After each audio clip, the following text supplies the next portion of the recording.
क्या आपने कभी सोचा है, आपके बच्चे ने आपको ही क्यों चुना? क्यों नहीं कोई और माँ बाप? क्या यह बस एक संयोग था, या इसके पीछे कोई अदृश्य योजना है जो जन्म से पहले ही तय कर दी गई थी? आज हम उस रहस्य को खोलेंगे जो आपकी सोच को गहराई तक हिला देगा।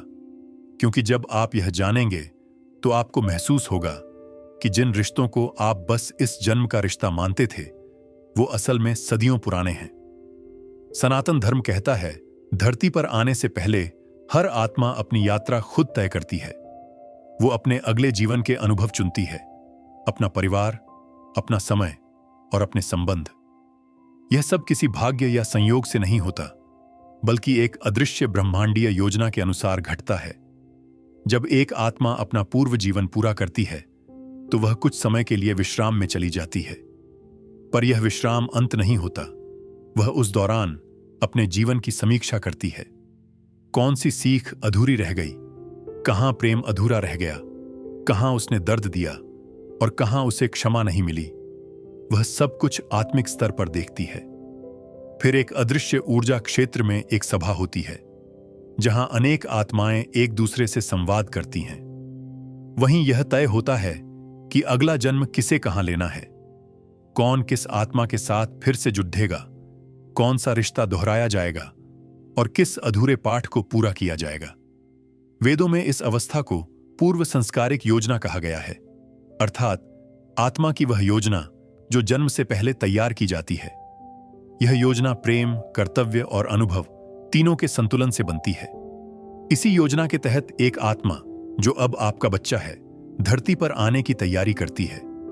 वह अपने आसपास चमकती असंख्य ऊर्जाओं के बीच से आपकी ऊर्जा को महसूस करती है। वह देखती है कि आपकी आत्मा में कौन से अनुभव अधूरे हैं, कौन सी भावनाएं अभी भी उपचार की प्रतीक्षा कर रही हैं, और क्या वह आपकी यात्रा में सहायता कर सकती है। फिर वह एक निर्णय लेती है, हां, इन्हीं के साथ जाना है। यही वह क्षण होता है जब ब्रह्मांड में दो आत्माओं का आत्मिक अनुबंध बनता है। यह अनुबंध शब्दों में नहीं होता, बल्कि ऊर्जा के माध्यम से लिखा जाता है। उस अनुबंध में लिखा होता है, मैं तुम्हारे जीवन में आऊंगा ताकि तुम्हें प्रेम, धैर्य और स्वीकार का अर्थ सिखा सकूं। मैं तुम्हारा बच्चा बनूंगा ताकि तुम्हें क्षमा की शक्ति याद दिला सकूं। मैं तुम्हारा पुत्री बनूंगी ताकि तुम्हें अपने भीतर के प्रकाश से मिलवा सकूं। जब यह आत्मिक निर्णय पूरा होता है, तो आत्मा प्रकाश की एक किरण बनकर माता के गर्भ में प्रवेश करती है। उस क्षण ब्रह्मांड में एक नई लहर उठती है, एक नई यात्रा की शुरुआत होती है। लेकिन इस प्रवेश के साथ ही आत्मा अपनी पुरानी स्मृतियां पीछे छोड़ देती है। वह सब भूल जाती है जो उसने योजना में देखा था, क्योंकि यही विस्मरण उसकी नई सीख की शर्त होती है। अगर आत्मा सब याद रखे तो जीवन सीख नहीं बन पाएगा, वह केवल दोहराव बन जाएगा। इसलिए आत्मा जब गर्भ में प्रवेश करती है, तो उसे ढक दिया जाता है माया के पर्दे से। यह पर्दा उसे अपने पुराने जन्मों की स्मृतियों से मुक्त करता है, ताकि वह नया अनुभव कर सके, नया प्रेम सीख सके और अपनी योजना को बिना पूर्वाग्रह के निभा सके। मां को लगता है कि बच्चे ने उसे चुना, पर सत्य यह है कि बच्चे ने पहले से ही तय किया था कहां उतरना है, किससे जुड़ना है और किन भावनाओं को अनुभव करना है। कई बार हम कहते हैं, यह बच्चा मेरे जीवन में वरदान बनकर आया, क्योंकि वास्तव में वो आत्मा उसी समय आई होती है जब आपकी चेतना उस शिक्षा को स्वीकारने के लिए तैयार होती है। हर बच्चा अपने साथ एक ऊर्जा लाता है। वो घर की तरंगें बदल देता है, मां के भीतर प्रेम का विस्तार कर देता है और पिता के भीतर जिम्मेदारी का प्रकाश जगा देता है। वो केवल एक नया जीवन नहीं लाता, वो अपने साथ एक नया अर्थ लेकर आता है। इसलिए कहा गया है, बालक देवता का रूप है, क्योंकि जब कोई आत्मा नया जन्म लेती है, तो वह अपने भीतर ईश्वर की ताजा स्मृति लेकर आती है। उसकी आंखों में वही शुद्धता होती है जो ईश्वर की पहली रचना में थी। जब आप अपने बच्चे को देखते हैं, तो केवल एक देह मत देखिए, वह एक पुरानी आत्मा है जिसने आपको पहचान कर चुना है, क्योंकि उसे पता था कि इस बार आपकी कहानी अधूरी है और वह इसे पूरा करने आई है। यह रिश्ता केवल रक्त का नहीं है, यह आत्मा का बंधन है, वो बंधन जो समय से परे है, जिसे जन्म मृत्यु नहीं तोड़ सकते। और शायद यही वजह है कि जब आप अपने बच्चे की आंखों में देखते हैं तो एक अजीब सी पहचान महसूस होती है, जैसे कहीं देखा हो, कभी मिला हो, कभी छुआ हो। वो एहसास कोई कल्पना नहीं, वो आत्मा का स्मरण है जो आपके भीतर गहराई में जागता है, क्योंकि यह रिश्ता इस जन्म का नहीं, असंख्य जन्मों का है। और हर जन्म में यह आत्मा किसी न किसी रूप में आपके जीवन को रोशन करने लौटती रही है। कभी वह आपकी मां बनी, कभी पिता, कभी मित्र, कभी वही संतान जो अब आपकी गोद में है। रूप बदलते हैं, पर आत्मा का उद्देश्य वही रहता है, सीखना, सिखाना और प्रेम को पूर्ण करना। गरुड़ पुराण कहता है, आत्मा अपनी संगति से नहीं, अपने संस्कारों से जुड़ी रहती है। अर्थात जिस आत्मा से आपका भावनात्मक आरण शेष है, जिससे आपने कभी प्रेम अधूरा छोड़ा या दर्द दिया, वह आत्मा पुनः आपके जीवन में लौटती है, कभी माता पिता बनकर, कभी संतान बनकर, ताकि दोनों आत्माएं मिलकर अधूरे चक्र को पूरा कर सकें। यही कारण है कि जब कोई बच्चा जन्म लेता है तो मां बाप कहते हैं, लगता है इसे पहले से जानता हूं। या कई बार कोई बच्चा जन्म के कुछ महीनों में ही अपनी पुरानी सी आदतों से चौंका देता है। वह सब यूं ही नहीं होता, यह आत्मा की स्मृतियों की झिलमिलाहट होती है, जो माया के पर्दे के पीछे से कभी कभी झांक लेती है। हर बच्चा अपनी आत्मिक यात्रा के एक विशेष चरण पर आता है। कोई आत्मा बहुत प्राचीन होती है, परिपक्व और शांत, तो कोई अभी नई यात्रा पर है, सीखने और अनुभव करने की उत्सुक। इसलिए कुछ बच्चे जन्म से ही गहरे होते हैं, तो कुछ जीवन को खेल की तरह जीते हैं। दोनों सही हैं, बस उनके अध्याय अलग अलग हैं। शास्त्रों में कहा गया है कि जब आत्मा किसी घर का चयन करती है तो वह केवल भावनाएं नहीं, ऊर्जाएं भी चुनती है। माता पिता के विचार, उनकी जीवन शैली, उनका वातावरण उस आत्मा की प्रारंभिक तरंगें बन जाते हैं। गर्भ वह पहला मंदिर है जहां आत्मा पहली बार धरती की ऊर्जा को महसूस करती है। इसलिए कहा गया है, मां की गोद ही आत्मा का पहला पाठशाला है। वहां से वह प्रेम, सुरक्षा और भावनाओं का स्वाद छकती है। अगर मां शांति में है तो आत्मा का आरंभ भी शांति से होता है। अगर घर में प्रेम का वातावरण है तो आत्मा सहजता से अपनी यात्रा प्रारंभ करती है। और अगर वहां अशांति है तो वही पहला सबक बन जाता है कि कठिनाई में भी संतुलन कैसे बनाए रखना है। ब्रह्मवैवर्त पुराण में एक सुंदर वर्णन आता है, जब आत्मा नया जन्म चुनती है तो उसके सामने अनेक द्वार खुलते हैं। हर द्वार एक अलग जीवन, एक अलग अनुभव की ओर ले जाता है। और आत्मा वह द्वार चुनती है जहां उसे सबसे अधिक सीखने का अवसर मिले। कभी वह सुख का द्वार होता है, कभी दुख का, पर आत्मा जानती है दोनों में विकास छिपा है। कभी कभी माता पिता यह सोचकर दुखी हो जाते हैं कि उनका बच्चा चुनौतीपूर्ण जीवन जी रहा है, परंतु अगर वे आत्मा की दृष्टि से देखें तो समझ पाएंगे कि वह आत्मा अपनी शक्ति साबित कर रही है, क्योंकि आत्मा वही अनुभव चुनती है जिससे वह सबसे तेजी से आगे बढ़ सके। जब कोई आत्मा बहुत प्रेम से भरी होती है तो वह ऐसे परिवार में आती है जहां प्रेम की कमी हो, ताकि अपने प्रकाश से वह उस अंधकार को भर सके। और जब कोई आत्मा सेवा की भावना लिए आती है तो वह ऐसे स्थान पर जन्म लेती है जहां दूसरों की मदद करना कठिन हो, ताकि वह अपने करुणा को कर्म में बदल सके। इसीलिए कुछ बच्चे जीवन में आते ही घर की ऊर्जा बदल देते हैं। कोई घर जो सालों से उदासी में था, वो अचानक हंसी से भर जाता है। वो बच्चा केवल मुस्कान नहीं लाया, वो अपने साथ ईश्वर की चेतना लेकर आया है। कभी कभी यह आत्मिक बंधन बहुत गहरा होता है। मां बेटी के बीच एक अजीब सी समानता दिखती है, या पिता पुत्र जैसे एक दूसरे का प्रतिबिंब हों। वो इसलिए क्योंकि उनके बीच का संबंध नया नहीं, पुराने जन्मों का विस्तार है। उन्होंने पहले भी एक दूसरे के साथ यात्रा की है और अब वही अध्याय नए रूप में आगे बढ़ रहा है। हर रिश्ता एक वादा होता है और हर जन्म उस वादे की अगली पंक्ति। आपका बच्चा आपका आर्णी नहीं है, वह आपका साथी है जो आपके साथ मिलकर आत्मा के स्तर पर विकास कर रहा है। कभी कभी बच्चा कम उम्र में ही चला जाता है। हम सोचते हैं इतनी जल्दी क्यों? पर आत्मा के दृष्टिकोण से देखा जाए तो वह आत्मा अपना छोटा सा पाठ पूरा कर चुकी थी। वह आई थी सिखाने कि प्रेम बिना अपेक्षा के भी हो सकता है और स्वीकार सबसे बड़ा साहस है। और कभी कोई बच्चा बहुत बीमार रहता है तो वह परिवार को करुणा और धैर्य का पाठ पढ़ा रहा होता है। हर परिस्थिति में एक आत्मिक अर्थ छिपा होता है, बस हमें आंखें खोलनी होती हैं। शास्त्रों में कहा गया है, यथा भावों तथा जन्म, अर्थात आत्मा जिस भाव में होती है उसे वैसा ही जन्म प्राप्त होता है। अगर आत्मा प्रेम की तरंग में है तो वह प्रेममय घर पाती है। अगर आत्मा कर्मों के बंधन में है तो वही बंधन उसके अगले अनुभव बनते हैं। माँ बाप और बच्चे के बीच यही अदृश्य गणित चलता है। कोई सजा नहीं होती, कोई इनाम नहीं, सिर्फ सीख होती है, सिर्फ प्रेम की यात्रा। इसलिए जब आपका बच्चा आपसे कुछ सीखता है तो आप भी उससे उतना ही सीखते हैं। वह आपके धैर्य की परीक्षा लेता है, आपके भीतर की करुणा को जगाता है और कई बार आपकी आत्मा के पुराने दर्द को बाहर लाकर उसे भर देता है। यही कारण है कि जब कोई बच्चा हंसता है तो वो सिर्फ वातावरण नहीं, पूरे घर की ऊर्जा को बदल देता है। वो एक जीवित आशीर्वाद है, एक स्मरण कि ईश्वर अब भी हमारे भीतर प्रेम की भाषा बोलता है। माँ बाप और संतान का यह बंधन केवल जन्म तक सीमित नहीं है।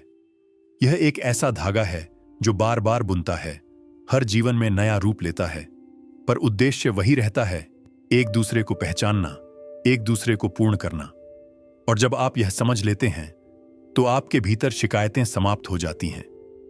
आपको दिखने लगता है कि हर झगड़ा, हर मतभेद, हर खुशी और हर दुख भी उस बड़ी योजना का हिस्सा था जो जन्म से पहले ही लिखी जा चुकी थी। क्योंकि आत्मा कभी गलती नहीं करती, वह वही मार्ग चुनती है जहां प्रेम सबसे कठिन होता है, क्योंकि वहीं प्रेम सबसे सच्चा बनता है। जहां कठिनाई होती है वहीं आत्मा अपने सबसे सुंदर रूप में खिलती है। और यही कारण है कि आत्माएं अकेली नहीं आती, वो समूहों में आती हैं, परिवारों में आती हैं, जिन्हें शास्त्रों में आत्मिक संघ या सोल ग्रुप कहा गया है। हर आत्मा कुछ चुनी हुई आत्माओं के साथ यात्रा करती है। वो एक दूसरे से जुड़ी रहती हैं, चाहे रूप बदल जाएं, जगह बदल जाए, जन्म बदल जाए। कभी वही आत्मा आपकी माता बन जाती है, कभी वही आपके मित्र और कभी वही आपका बच्चा। यह अदृश्य चक्र चलता रहता है जब तक सब अपनी अधूरी सीख पूरी नहीं कर लेते। कभी आपने महसूस किया होगा, कोई व्यक्ति आपके जीवन में अचानक आया और आपको लगा जैसे बरसों से जानते हैं।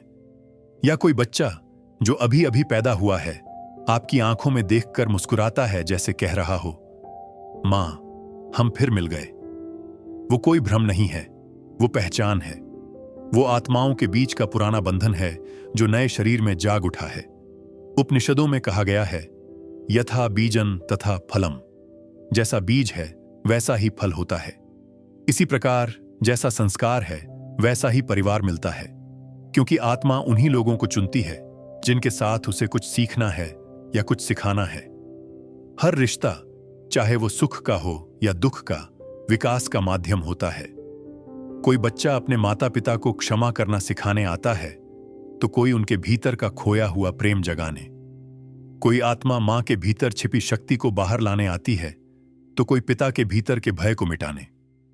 हर आत्मा एक उद्देश्य लेकर आती है और जब वह उद्देश्य पूरा हो जाता है तो वह रिश्ता बदल जाता है, कभी समाप्त होकर, कभी मौन होकर, पर आत्मिक स्तर पर वो संबंध कभी नहीं टूटता। शिव पुराण में एक कथा आती है। एक संत ने भगवान से पूछा, प्रभु, माता पिता और संतान का रिश्ता इतना गहरा क्यों होता है? भगवान मुस्कुराए और बोले, क्योंकि वे एक दूसरे को अधूरा छोड़कर जाते हैं ताकि अगली बार लौटकर उसे पूरा कर सकें। यही पुनर्जन्म का रहस्य है। यही कारण है कि हर जन्म पिछले जन्म की प्रतिध्वनि है। कभी कोई बच्चा अपने माता पिता जैसा नहीं होता।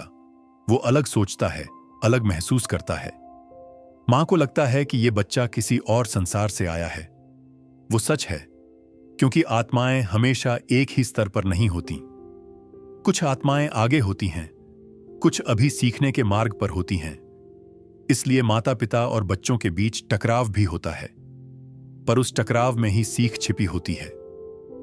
वो हमें सिखाता है कि प्रेम का अर्थ सहमति नहीं, स्वीकार है। कभी कभी यही आत्मिक समूह कई जन्मों में एक साथ आता है। एक ही परिवार बार बार जन्म लेता है, बस भूमिकाएं बदल जाती हैं। जो इस जन्म में पिता हैं वे अगले जन्म में माता बन जाते हैं। जन्म में पुत्र हो सकते हैं। जो इस जन्म में मां है वो अगले जन्म में बेटी बन सकती है। और जो इस जन्म में बच्चा है वो कभी गुरु बन सकता है, कभी मित्र। इसीलिए कहते हैं जीवन एक नाटक है और आत्मा बार बार नए पात्र निभाती है। पर इन पात्रों के पीछे कहानी वही रहती है, विकास की कहानी। हर आत्मा अपने भीतर कुछ अधूरा लिए चलती है और जब वो समूह में आती है तो बाकी आत्माएं उसे पूरा करने में मदद करती हैं। कोई आपके जीवन में आता है और अचानक आपकी दिशा बदल देता है। वो कोई अजनबी नहीं, वो वही आत्मा है जो पहले भी आपके मार्ग में आई थी। बस इस बार उसका कार्य कुछ और है। विज्ञान अब धीरे धीरे इस सच्चाई को स्वीकारने लगा है। कई बच्चों ने पिछले जन्म की यादें बताईं जो बाद में सच साबित हुईं। कई लोग ऐसे मिले जिन्होंने अपने सपनों में किसी आत्मा से संवाद किया और फिर वही आत्मा अगले जन्म में उनके बच्चे के रूप में आई। ये सब संयोग नहीं है, ये आत्मा की स्मृतियों की फुसफुसाहटें हैं जो कभी कभी माया के पर्दे से आर पार हो जाती हैं। मां के गर्भ में जब आत्मा प्रवेश करती है तो उसके साथ सूक्ष्म ऊर्जा का एक क्षेत्र भी आता है। उस क्षेत्र में उसकी सारी अधूरी भावनाएं होती हैं। इसलिए कई बार बच्चा वही डर, वही पसंद, वही प्रवृत्ति लेकर जन्म लेता है जो उसकी आत्मा पहले से ढो रही थी। और जब माता पिता उसे समझते हैं तो वो केवल पालन पोषण नहीं कर रहे होते, वे उस आत्मा की पुरानी कहानी को पढ़ रहे होते हैं। कभी कोई बच्चा बहुत कम बोलता है, कभी कोई बहुत संवेदनशील होता है, कभी कोई अचानक बहुत ज्ञानपूर्ण बातें कह देता है। ये सब आत्मा के पूर्व जन्म की गूंजें होती हैं। वो छोटे छोटे संकेत देते हैं कि आत्मा सिर्फ नवजात नहीं, वो एक पुराना यात्री है जो फिर से सफर शुरू कर रहा है। इसलिए जब कोई बच्चा कहे मां, मैं पहले भी तुम्हें जानता हूं, तो मुस्कुराकर कहना हां, शायद हमने पहले भी एक साथ यात्रा की थी। क्योंकि यह सच है, आत्माएं हमेशा अपने प्रियजनों के पास लौटती हैं। वो तब तक लौटती रहती हैं जब तक प्रेम पूर्ण नहीं हो जाता, जब तक सीख समाप्त नहीं होती, जब तक आत्मा स्वयं को परमात्मा में नहीं पहचान लेती। यही कारण है कि कुछ रिश्ते इतने गहरे होते हैं कि शब्दों में व्यक्त नहीं हो सकते। वो संबंध किसी भाषा, किसी वचन या किसी स्पर्श से परे होते हैं। वो बस महसूस होते हैं, जैसे एक पुराना गीत जिसे आत्मा याद रखती है। और जब हम यह समझ लेते हैं तो हमें पता चलता है कि किसी का जाना भी अंत नहीं है, क्योंकि आत्मा फिर लौटेगी, किसी नए रूप में, किसी नई कहानी में। लेकिन वही प्रेम लेकर, वही वादा लेकर हर आत्मा फिर लौटती है। वह आती है नई परिस्थितियों में, नए रिश्तों में, नए नाम और चेहरे के साथ। पर उसका मूल संदेश एक ही रहता है, सीखना और पूर्ण होना। शास्त्र कहते हैं कि जब आत्मा बार बार जन्म लेती है तो वह अपने कर्मों के अनुसार ऊर्जात्मक स्तर बदलती है। हर जन्म उसे थोड़ा थोड़ा ऊंचा उठाता है, जब तक वह स्वयं को ईश्वर से अलग महसूस करना छोड़ दे।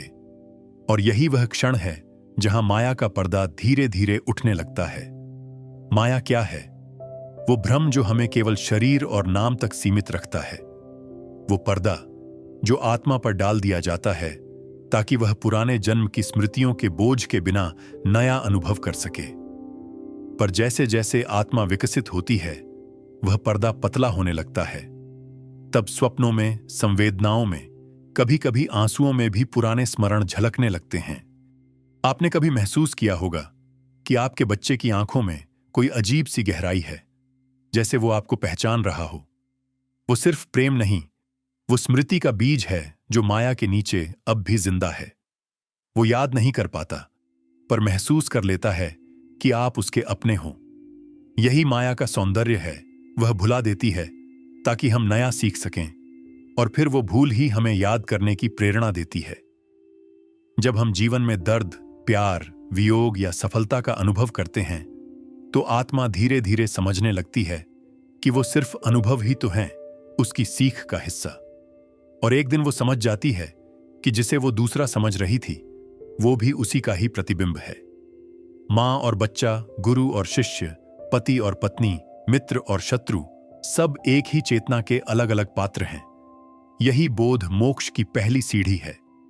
मोक्ष का अर्थ सिर्फ मृत्यु के बाद मुक्ति नहीं, मोक्ष का अर्थ है भीतर से जागना। जब आत्मा अपने अस्तित्व को पहचान लेती है तो वो किसी बंधन में नहीं रहती। फिर वो जन्म मृत्यु के चक्र को देखती है पर उसे छूती नहीं। वो जान लेती है कि हर जन्म एक कक्षा था और हर रिश्ता एक पाठ। अब वो आत्मा दूसरों की मदद के लिए लौटती है, उन्हें जगाने के लिए, उन्हें प्रेम का संदेश देने के लिए। ऐसी आत्माएं देवतुल्य हो जाती हैं जो अपने मोक्ष के बाद भी दूसरों की चेतना को उठाने के लिए कार्यरत रहती है। वो मां की प्रार्थना में, पिता के त्याग में या किसी बच्चे की मासूम हंसी में दिखाई देती है। वो हर रूप में उपस्थित रहती हैं, बस हमारी आंखों को देखना सीखना होता है। जब आप अपने बच्चे को देखें तो याद रखिए, वो सिर्फ आपका लालन पालन नहीं मांग रहा, वो आपको जगाने आया है।